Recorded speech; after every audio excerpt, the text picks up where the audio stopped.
నా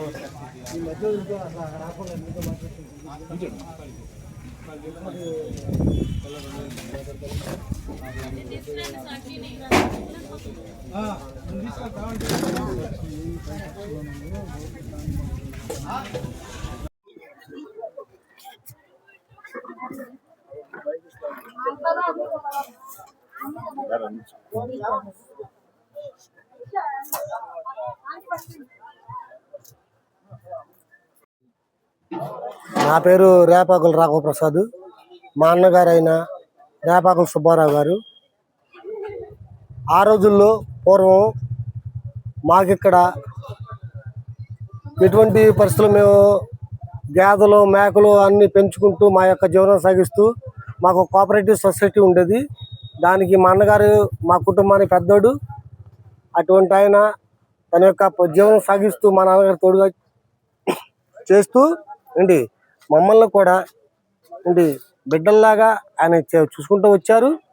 కానీ ఈలోపు మా అన్నగారికి మా యొక్క రైతు బిడ్డ అయిన ఒల్లూరు ధర్మారావు గారు ఏంటి ఆ రోజు తీసుకెళ్ళి, ఆ రోజు ఇది కార్పొరేషన్ కాదు పంచాయతీలోనే మా అన్నగారిని తీసుకెళ్ళి ఆ రోజు ఆ యొక్క దానిలో ఒక లేబర్గా పెట్టడం జరిగింది. ఆ తర్వాత మా అన్నగారికి ఏంటి కొన్నేళ్ళ తర్వాత ఆయన దిగిపోయే ముందు అంటే ఆయన సర్వీస్లో ఉండగానే వీళ్ళని పెట్టి మా అన్నగారిని పెట్టి పర్మనెంట్ చేయించడం జరిగింది. అలాగే ఆ రోజు ఈ రోజుకి 35 ఏళ్ల సర్వీసు చేసి మా అన్నగారు ఈరోజు రిటైర్మెంట్ అయ్యారు. ఏంటి అది కూడా సర్కిల్ 2 కింద వచ్చింది. పైగా AE section 5 road gang Mazdoor యూనియన్లో ఈయన యొక్క రోడ్ గ్యాంగ్ కూలీగా పనిచేశారు. మరి ఈ మధ్య కాలంలో ఒక 15 డేస్ బిఫోర్ ఈయన రిటైర్ అవ్వడం జరిగింది. ఈరోజు ఈ కార్యక్రమాన్ని పురస్కరించుకుని మా అన్నగారి ఇంటి ముందు ఏంటి ఇవాళ తనతో చేసిన తోటి వర్కర్ల సహాయంతో అలాగే వాళ్ళందరూ పిలుచుకుని తనకున్న దాంట్లో తన కలిగిన దాంట్లో ఈ యొక్క కార్యక్రమం చేసి అందరినీ ఆయన యొక్క ఉన్నతిని చాటుకోవటం కోసం ఈ యొక్క కార్యక్రమం పెట్టి ఈరోజు ఈ యొక్క ఫంక్షన్ చేయడం జరుగుతుంది. అలాగే పెద్దలు గౌరవనీయులైన మా మేనమ్మ గారు అలాగే మాకు ఈ రోజుకి మాకు అండగా ఉండి ఏంటి మమ్మల్ని ఎన్నో విధాలుగా ప్రతి ఒక్క విషయంలో కూడా మాకు సహాయ సహకారాలు ఇచ్చిన మా చిన్నపాటి గాంధీ అన్నయ్య గారు ఏంటి ఆయన కూడా రావడం జరిగింది.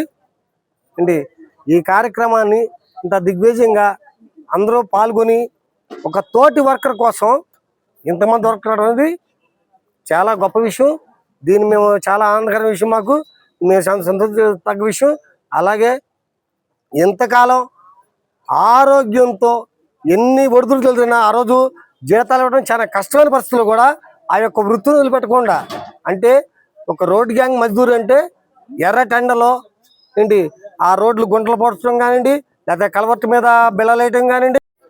ఈరోజు మా బాబాయ్ వాళ్ళ అబ్బాయి మా భూషి బాబాయ్ కొడుకుల్లో సుబ్బారావు మరి కార్పొరేషన్లో తనకంటూ ఏఈ గారి దగ్గర చేసినా కూడా ఒక గుర్తింపు తెచ్చుకున్నాడు. చాలామంది ఏంటంటే పని దొంగలు ఉంటారు, అది తప్పించుకోవడానికి తనకు అప్పచెప్పినటువంటి పని తప్పించుకోవడానికి చూస్తారు.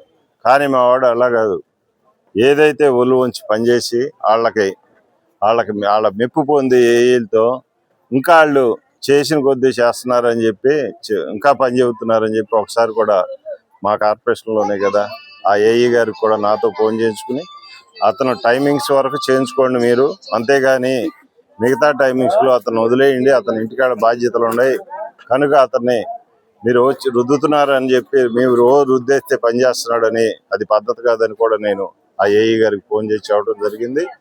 అయినా మా వాడు పని దొంగేం కాదు, పని చేసి ఏఈల్ని కానీ ఈఈల్ని కానీ అందరినీ మెప్పించాడు. మరి తోటి కార్మికులకు కూడా ఇబ్బంది లేకుండా ఉన్నా లేకపోయినా వాళ్ళు ఏ విధంగా ఒక పూట మేము రాము అన్నా కూడా అలా పనిచేసి పెట్టేవాడు. తోటి వాళ్ళతో సహాయ సహకారాలు అందరికీ అందించి మరి ఈ రోజున తన రిటైర్ అయిన సందర్భంగా ఈ రోజున మా అంబేద్కర్ నగర్లో మంచి కార్యక్రమం చేపట్టాడు. తన తోటి చేసిన వాళ్ళు కానీ అంత ముందు చేసిన వాళ్ళు కానీ ఈ రోజున అందరూ వచ్చి తనను ఆశీర్వదిస్తారంటే అతని మంచితనం ఏంటనేది కూడా అందరికీ తెలుసు. కనుక అతను రిటైర్ అయ్యాడు కాబట్టి అతని శేష జీవితం అంతా ఆ అమ్మవారి దయ వల్ల బాగుండి పిల్లల పాపలతో శుభ్రంగా గడపాలని కోరుకుంటూ సెలవు తీసుకుంటాం.